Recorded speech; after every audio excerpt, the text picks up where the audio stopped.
wabarakatuh. Innal hamdalillah nahmaduhu wa nasta'inuhu wa nastaghfiruh wa natubu ilayhi wa na'udzu billahi min shururi anfusina wa min sayyiati a'malina. May yahdihillahu fala mudilla lahu wa may yudlil fala hadiya lahu. Asyhadu an la ilaha illallah wahdahu la syarika lah wa asyhadu anna Muhammadan abduhu wa rasuluh la nabiyya ba'dah. Allahumma 'allimna bima yanfa'una wanfa'na bima 'allamtana. Allahumma zidna 'ilma. Allahumma inna nas'aluka 'ilman nafi'a wa rizqan thayyiban wa 'amalan mutaqabbala. Allahumma inna na'udzubika min 'ilmin la yanfa' wa min qalbin la yakhsha wa min nafsin la tashba' wa min da'watin la yusma'. Allahumma inna na'udzubika minal arba'. Jamaah Masjid Asy-Syuhada rahimani wa rahimakumullah. Semoga Allah merahmati kita semua.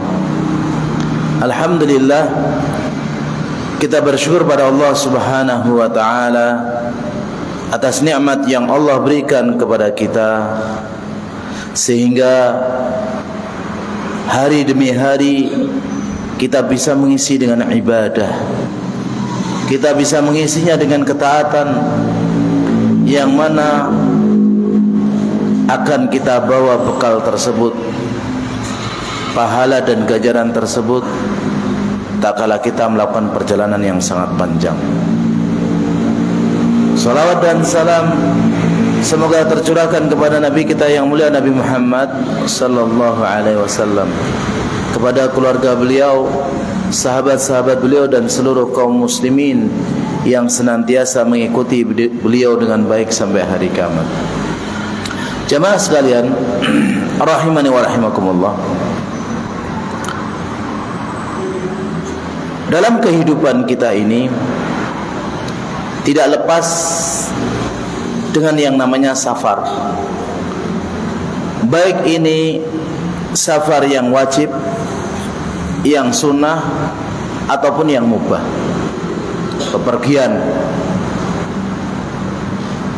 Dan terkadang ada orang yang memang hobinya safar, ada orang yang dia tidak senang dengan bepergian, namun karena suatu hal mengharuskan dirinya untuk bepergian atau safar. Dan safar sendiri para ulama berbeda pendapat. Ada yang mengatakan safar itu dengan ukuran jarak, setelah berapa mil baru dikatakan safar. Ada yang mengatakan safar itu adalah urf, kebiasaan. Kalau ada orang melakukan perjalanan, dia mempersiapkan bekal dan dia menganggap ini adalah perjalanan yang jauh, maka ini safar. Dan insya Allah pendapat yang kedua itu lebih kuat daripada pendapat yang pertama.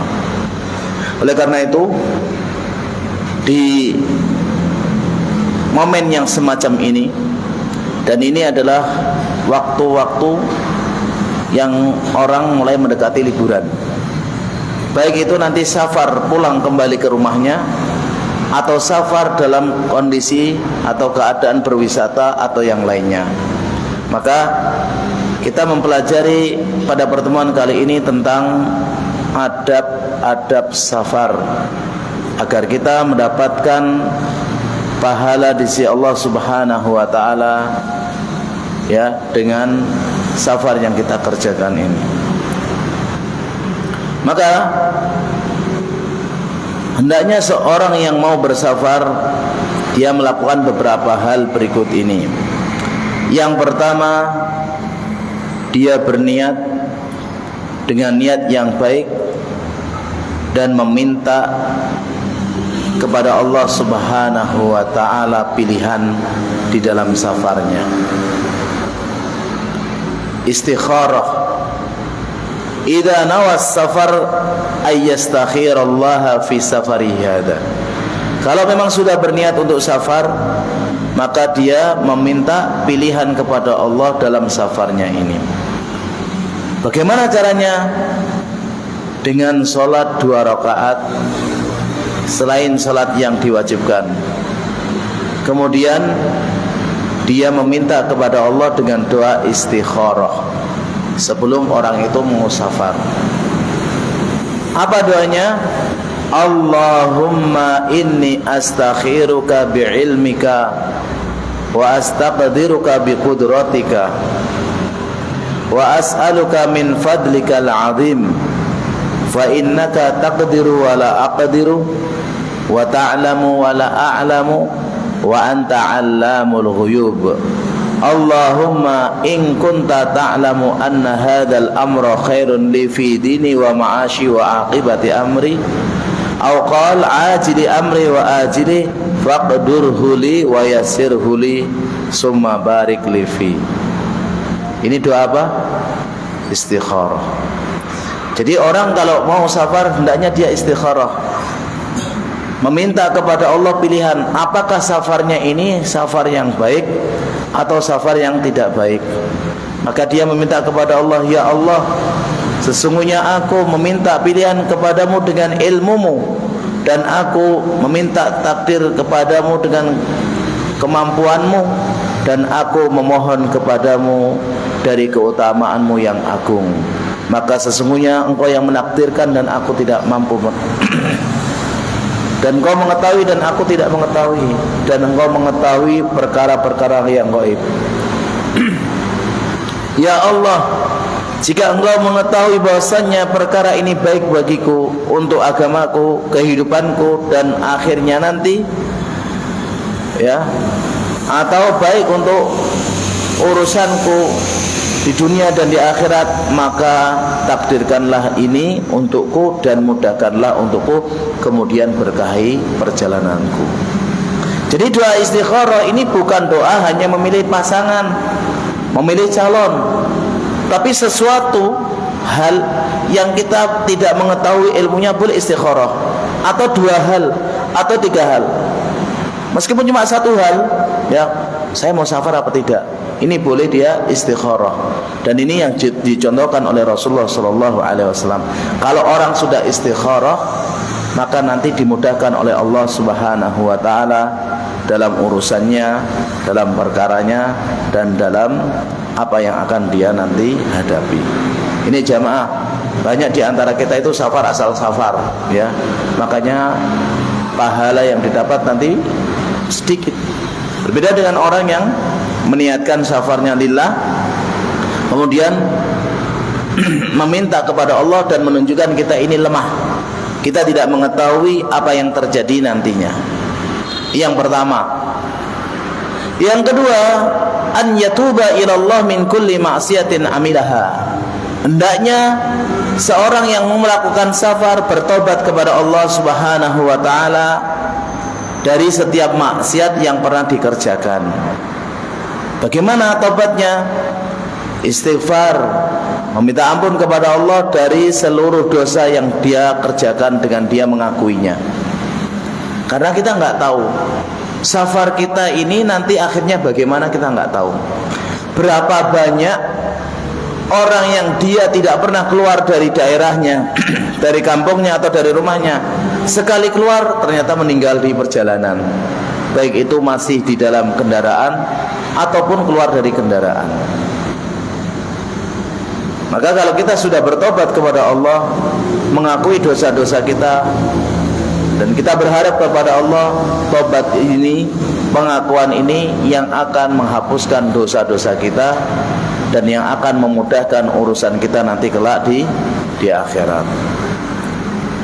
Ya, jangan justru orang yang mau pergi berniatnya bermaksiat, ya, keinginannya maksiat. Karena safar sendiri dari kata safar sufur yang artinya menyingkap. Orang di kondisi mukim, ya, dekat dengan keluarganya, temannya, saudaranya, orang-orang yang dia kenal, mungkin dia bisa menutupi atau berusaha untuk menutupi. Namun tak kala orang itu safar, maka dari kata safar sufur kasyafa, tersingkap. Yang ternyata dia safar melihat sesuatu yang Allah haramkan, mendengar sesuatu yang Allah haramkan, atau dia sengaja melakukan hal-hal yang diharamkan. Makanya kalau ingin mengetahui orang itu amanah atau tidak, ajak safar. Bagaimana ucapannya, pandangannya, pendengarannya, apakah dia sebagaimana dia orang yang amanah dan istiqomah tak kala dia mukim atau tidak. Ya, orang kondisi mukim tunduk, tenang, tawadu, anteng, ternyata safar beringas. Ini banyak. Yang ketiga, hendaknya orang yang mau safar dia menyelesaikan urusannya, menunaikan amanatnya, atau mengembalikan ya barang-barang yang orang titipkan padanya. Dengan apa? Contoh-contohnya seperti mau safar itu bayar utang dulu, ya, mau safar bayar utang dulu, atau mengembalikan barang yang dititipkan kepadanya, mewasiati keluarganya, ya, kemudian menyiapkan bekal keluarga yang ditinggalkan. Jangan orang safar, dia mampu safar melakukan perjalanan jauh dengan modal yang banyak, yang besar, ternyata bayar hutang yang sedikit gak dia lakukan. Ini salah. Apalagi safarnya safar mubah. Contohnya safar mubah apa?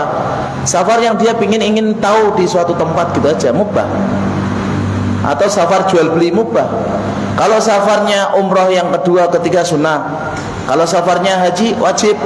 Safarnya menuntut ilmu, wajib. Jadi safar itu bisa jadi wajib, mubah, atau sunnah. Bahkan safar bisa menjadi makruh atau haram, tergantung niatnya. Maka usahakan sebelum kita berangkat ini, kita mendatangi orang yang kita dulu minjam uang padanya, atau orang yang telah memberikan amanah kepada kita. Kita sampaikan kita mau safar. Dan ingat, jangan pernah menyiapkan keluarganya, istrinya dan anak-anaknya mau ditinggalkan pergi berapa? 2 bulan di rumah nggak disediakan apa-apa. Ini salah. Ada sebagian kelompok semacam itu. Dia ingin pergi berniat dakwah, tapi ternyata keluarganya tidak ditinggalkan apa saja. Nggak ditinggalkan. Kemudian alasannya apa? Allah yang akan memberi jaminan. Benar apa salah ini? Salah. Kita yakin Allah memberi rezeki, tapi sebagai kepala keluarga, kepala rumah tangga, kewajiban kita sebelum kita pergi meninggalkan apa yang dibutuhkan keluarganya. Kalau 1 bulan harus dikira-kirakan, ini cukup 1 bulan lebih berapa hari. Karena bisa jadi orang yang safar itu molor atau agak terlambat nanti kembalinya. Perhatikan ya jamaah, kalau orang dia safar atau pergi jauh, kemudian dia menyanyiakan hak keluarganya, istri dan anaknya, maka kata Rasulullah SAW, kafa bil mar'i ithman an yudayya ma yaqut. Cukuplah orang itu mendapat dosa kalau dia menyanyiakan haknya orang yang harusnya dia tanggung. Ada kan sekelompok kaum muslimin semacam ini. Semangat dakwah bagus, tapi dasarnya ilmu. Semangat belajar bagus, tapi kita semua punya hak. Badan kita, jiwa kita, keluarga kita, orang-orang yang di bawah kita ini punya hak atas kita. Nah, yang keempat, an yatazawwada li safarihi bil ma wa ta'am wal mal al halal. Hendaknya orang yang melakukan safar perjalanan jauh, dia berbekal, membawa bekal, membawa zat. Apa contohnya? Air, makanan, harta, tapi semua itu harus yang halal. Jangan sampai yang makruh, apalagi yang haram. Mungkin enggak orang safar bawa bekalnya haram? Ya mungkin saja. Dari rumah enggak bawa apa-apa, lihat di warung, oh orangnya enggak ada, diambilin barangnya, pergi. Bisa jadi airnya, atau makanannya, atau hartanya. Padahal orang-orang yang safar, apalagi safarnya jauh, apalagi safarnya sunnah atau wajib, ini menjadikan di antara doa itu mustajab.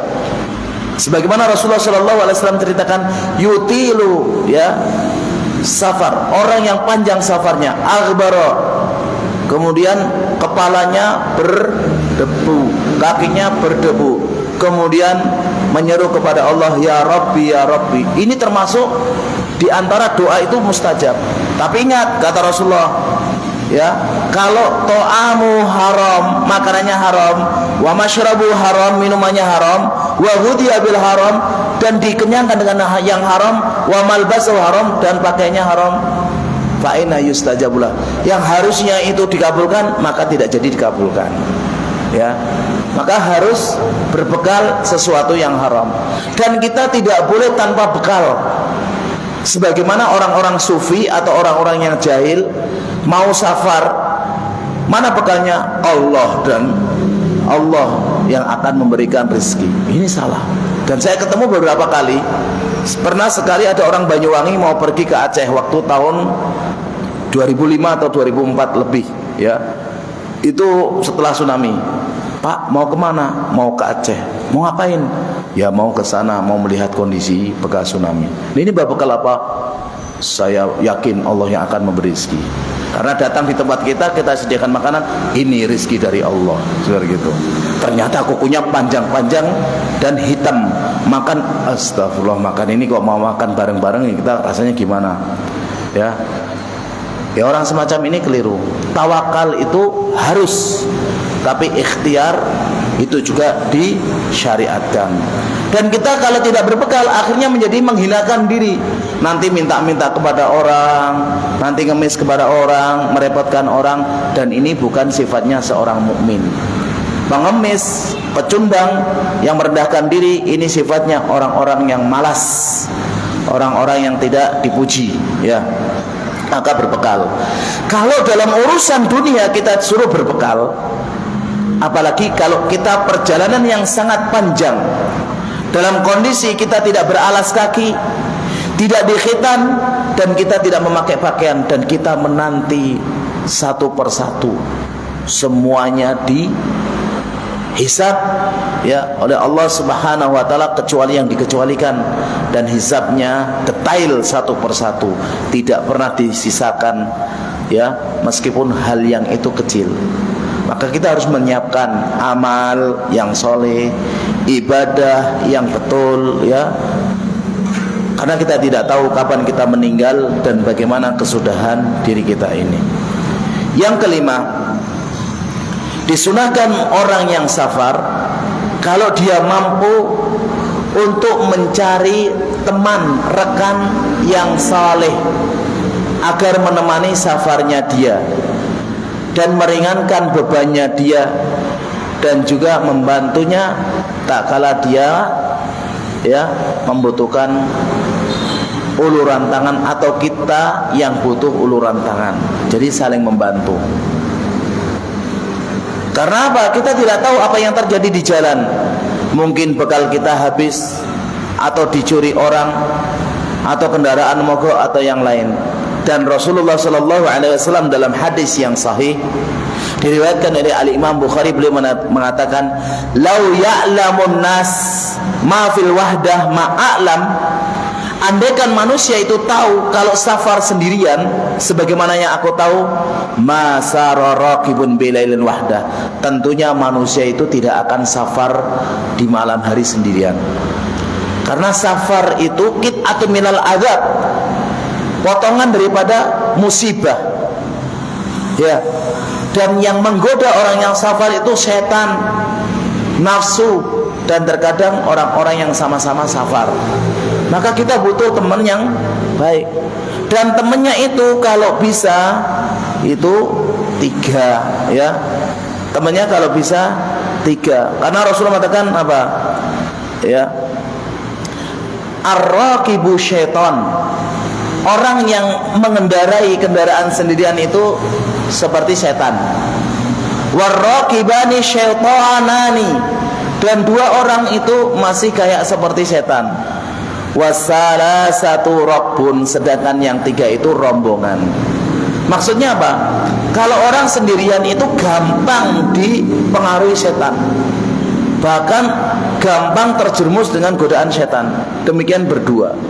Maka dijelaskan para ulama, kambing itu kalau sendirian, serigala itu nyaplok. 2 masih dicaplok. Kalau 3, 4, 5, serigala itu mau nyaplok, mikir-mikir. Kita sabar juga demikian. Bahkan naha Rasulullah SAW wahdah. Rasulullah itu melarang safar sendirian. an yabita rajulu wahdahu, seorang tidur juga sendirian, an yusafira wahdahu. Jadi kalau bisa ya, kita itu jangan tidur sendirian yang sudah punya pasangan.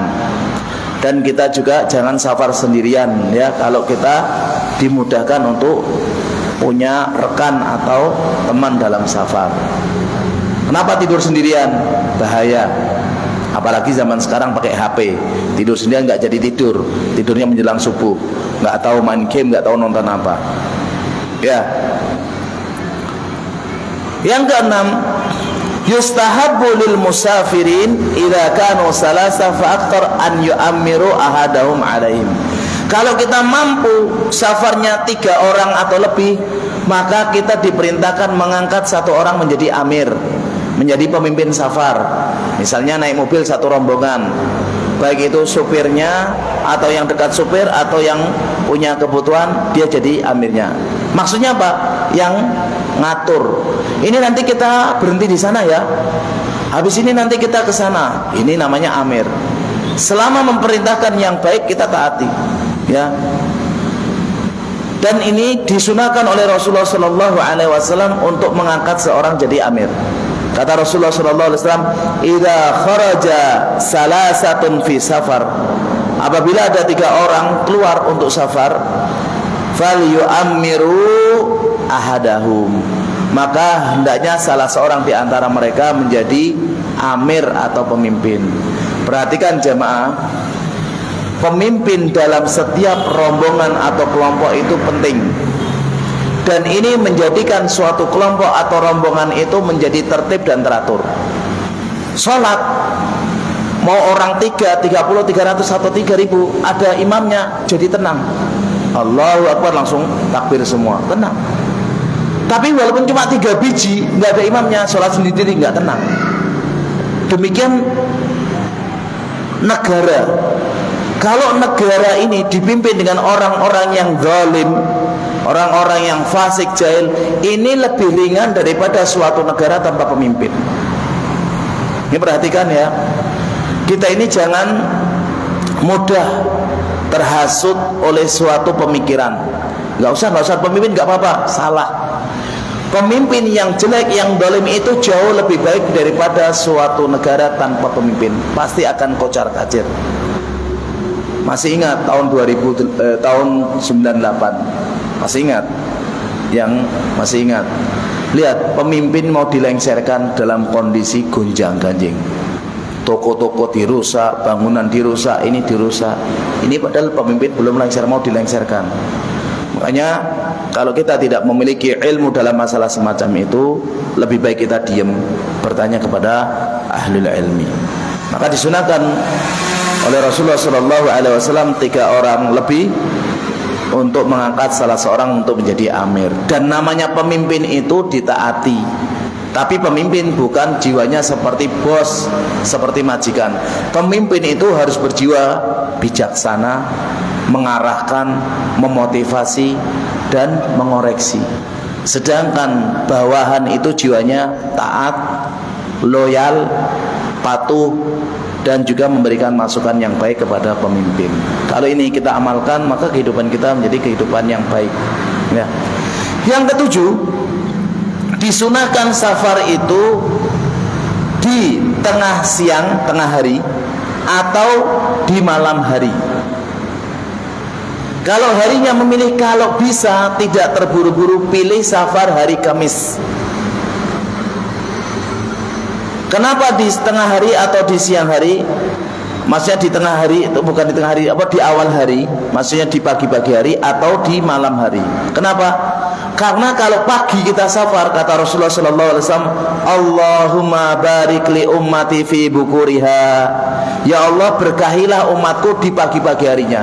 Safar, kerja, aktivitas, kalau pagi-pagi itu didoakan oleh Rasul. Tapi ingat, pagi-paginya bukan meninggalkan sholat subuh. Orang kerja berangkat jam 3, jam 4 nggak sholat subuh, atau sholat nggak jamaah, ini salah. Pagi-pagi gowes lari-lari tapi nggak sholat subuh, salah. Maksudnya apa? Bersegera berpagi-pagi tapi tidak meninggalkan kewajiban. Atau di malam hari sekalian.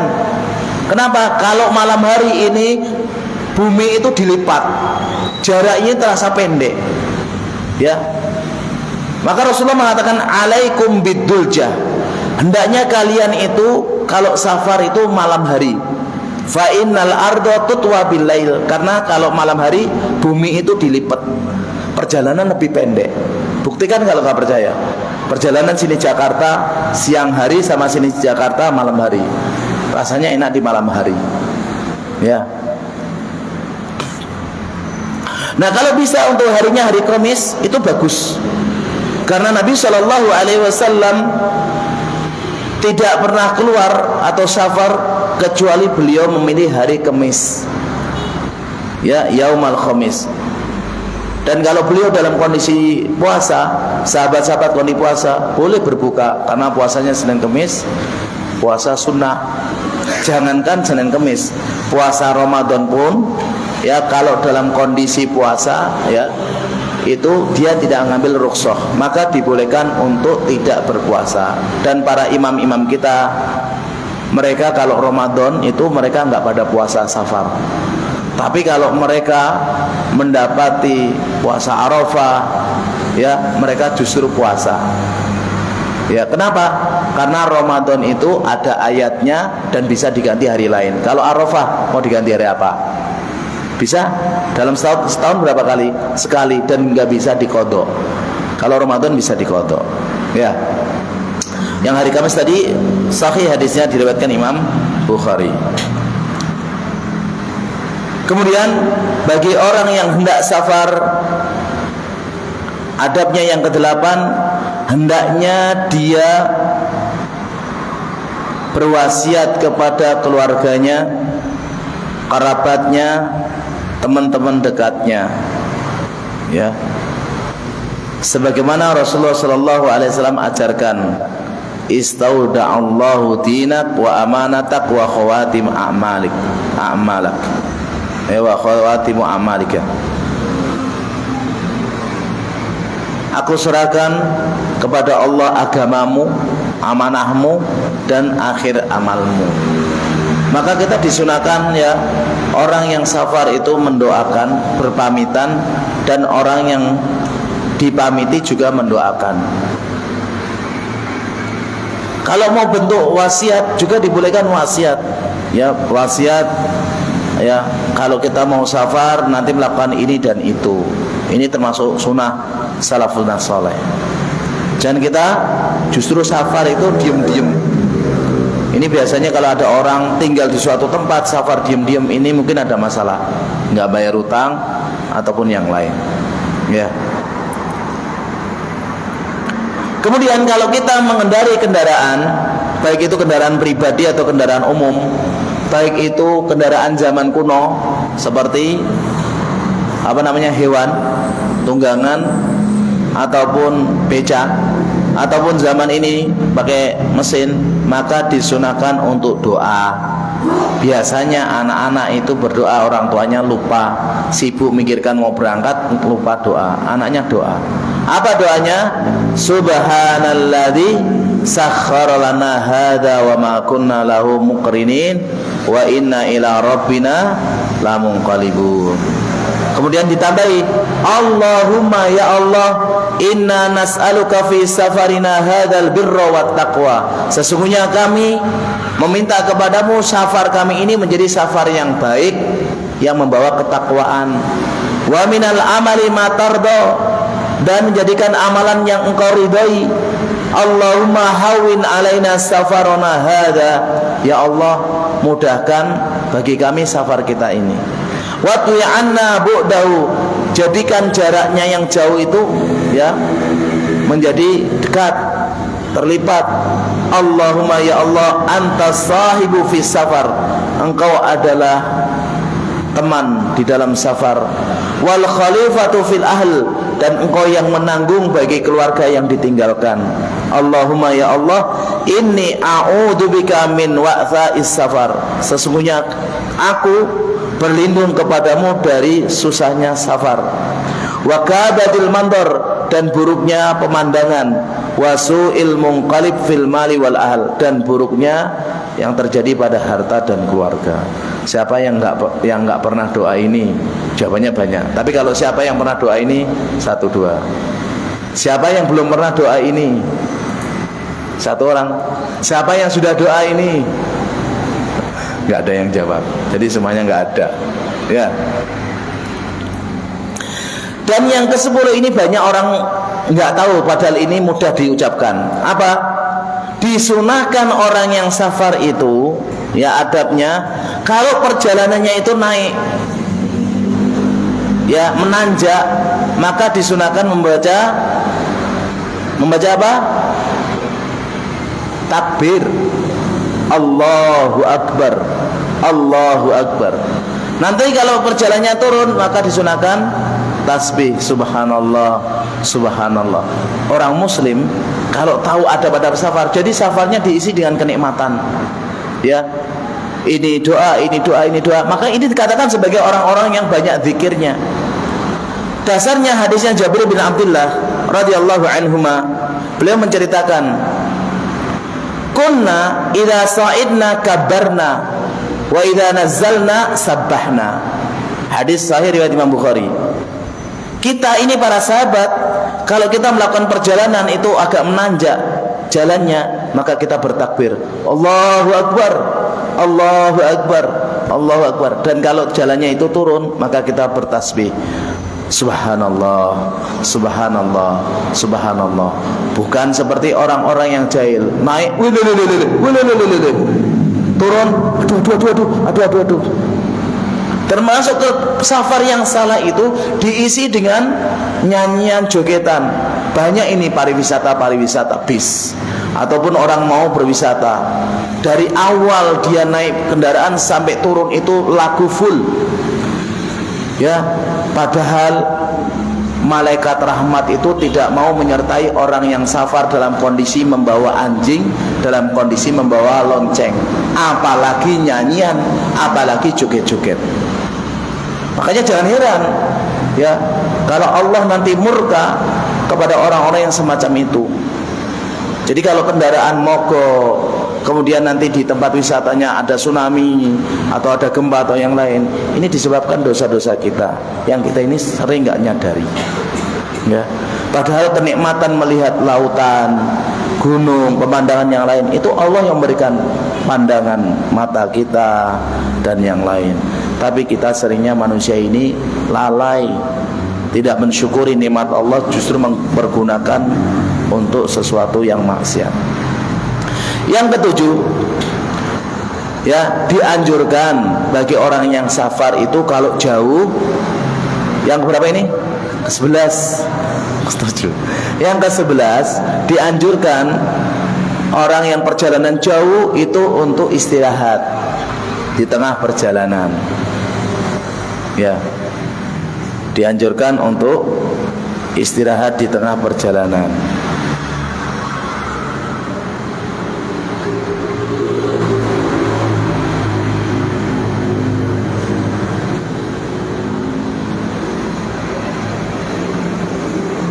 Dan kalau istirahat itu dilarang di tengah jalan. Jadi di tengah perjalanan dianjurkan istirahat, tapi istirahatnya jangan di tengah jalan. Loh, ini jangan dibuat ketawa, ini ada hadisnya, ya. Jadi Rasulullah Shallallahu Alaihi Wasallam mengatakan, "Idza safartum fil khisbi fa'atul ibil khattaha minal ardi." Kalau engkau safar, ya, dalam setengah perjalanan, maka berhentilah untuk memberikan haknya pada onta. Kalau ini dulu onta atau keledai atau kuda, suruh berhenti dulu, istirahat, suruh makan, suruh minum. Kalau motor atau mobil juga suruh istirahat. Misalnya perjalanan dari Banyuwangi sampai Jakarta, harus ada istirahatnya. Untuk apa? Mobilnya, motornya biar nggak terlalu panas. Kemudian butuh bensin, kemudian butuh adem.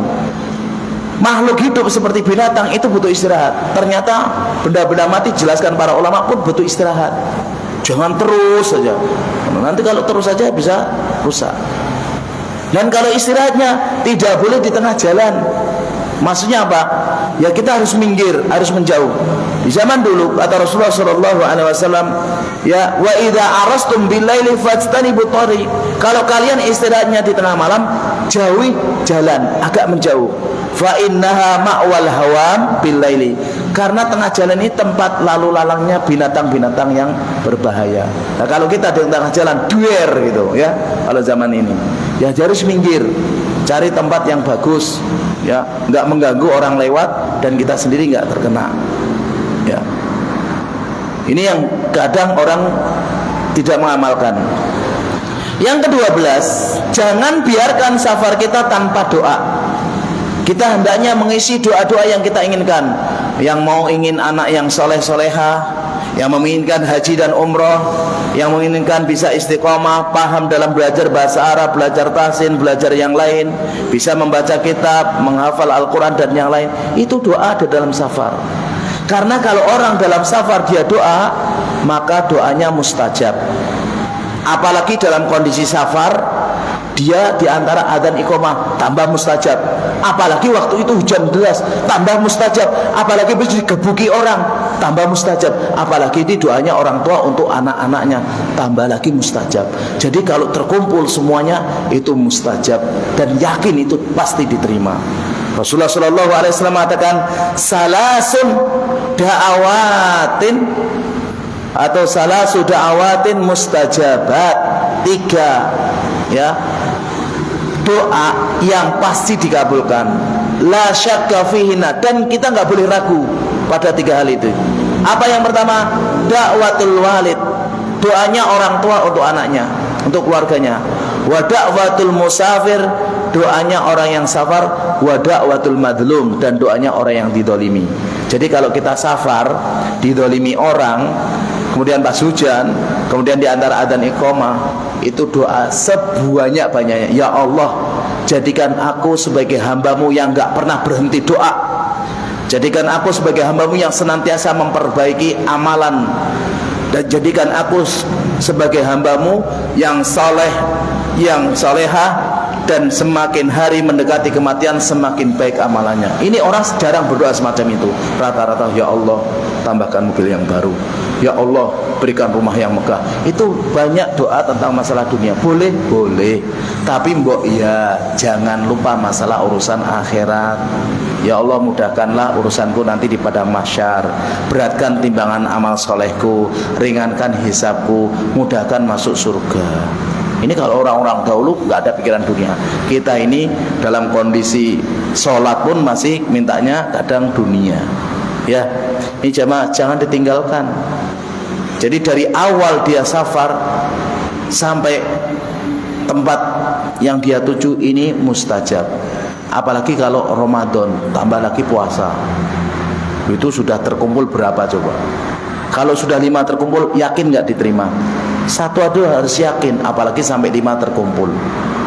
Ya, dan ini jangan sampai terlewat, apalagi sebagai orang tua, doakan anaknya, ya Allah, saya memohon anak yang banyak, yang soleh-soleha, menjadi mujahid, mujahidah, hafal Quran semua, dan menjadi orang yang soleh-soleh, bermanfaat bagi agama, bagi dunia, dan bagi umat. Itu akan ya.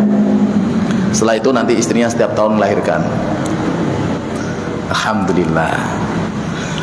Yang ke-13 ya, yang ke-13, hendaknya wanita-wanita yang safar bersama mahramnya.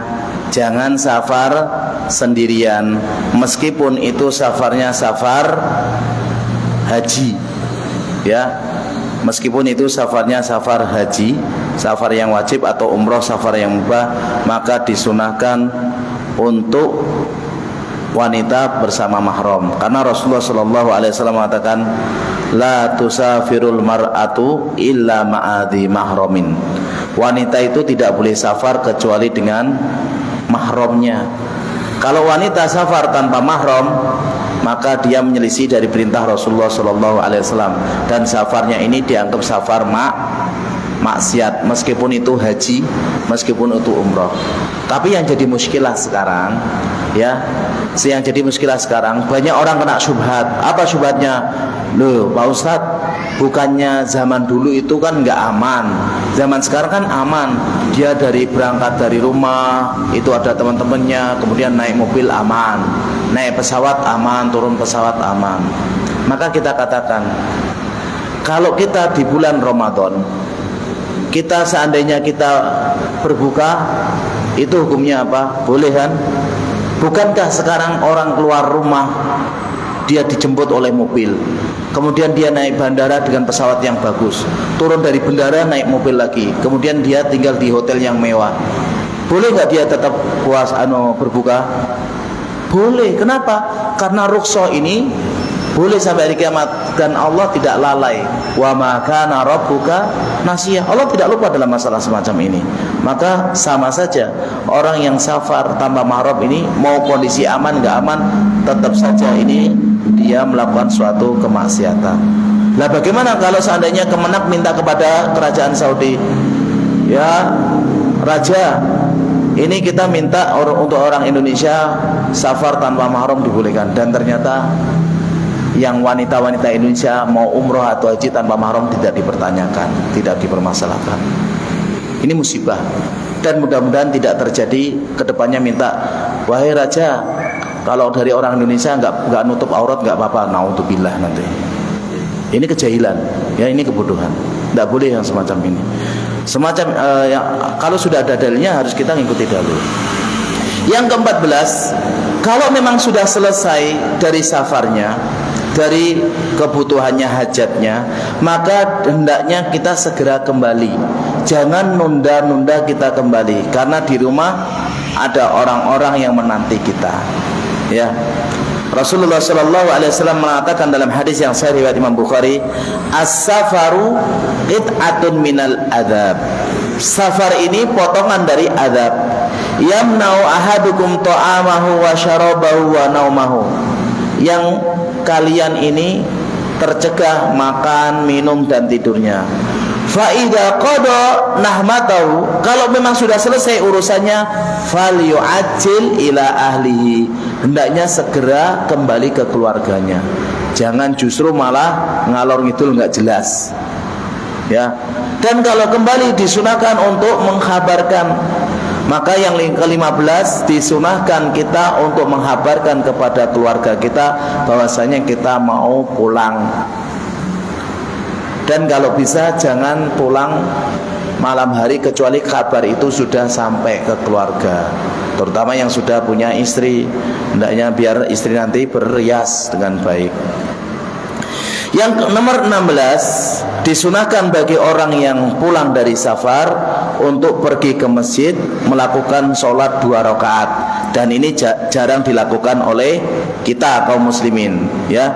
Padahal disunahkan untuk datang ke masjid melakukan sholat 2 rakaat, sebagaimana hadisnya dari Ka'ab bin Malik, bahwasanya Rasulullah SAW kana la yaqdamu min safarin illa naharan fid duha. Rasulullah itu tidak pernah kembali dari safar kecuali siang hari.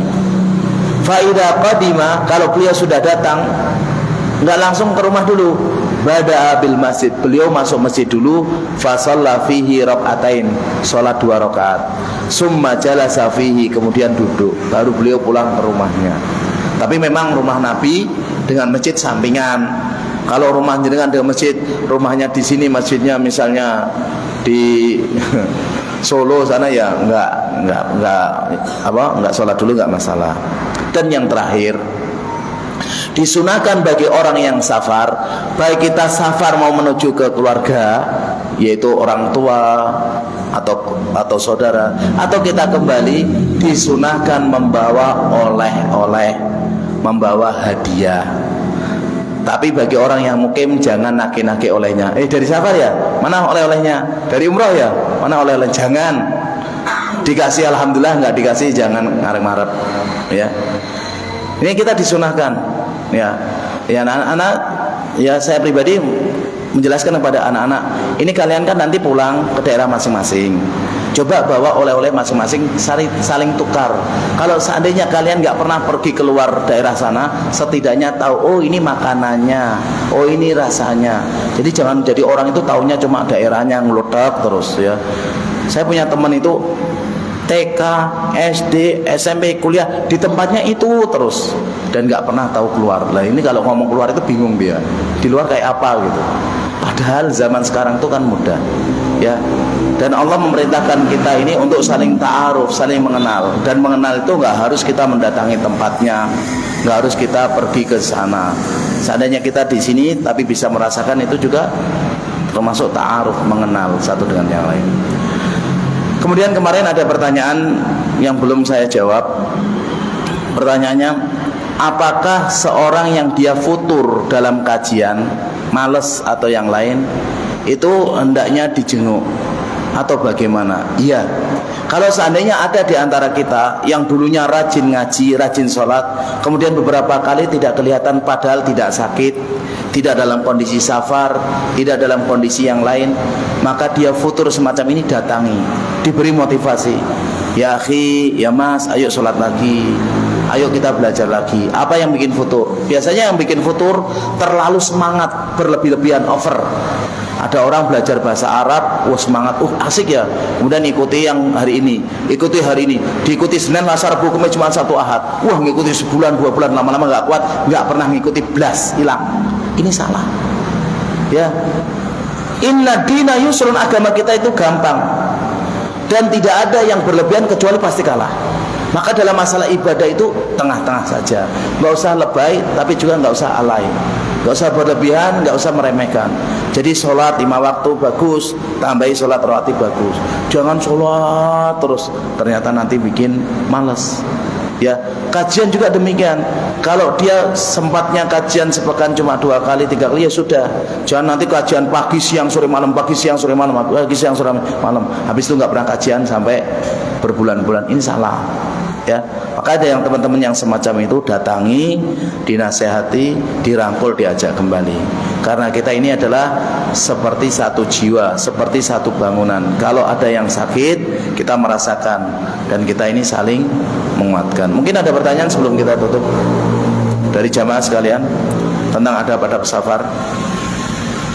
Cukup nggih? Insyaallah cukup. Nah, kita tutup dengan doa kafaratul majlis. Subhanakallahumma wa bihamdika asyhadu an la ilaha illa anta astaghfiruka wa atubu ilaik. Assalamualaikum warahmatullahi wabarakatuh.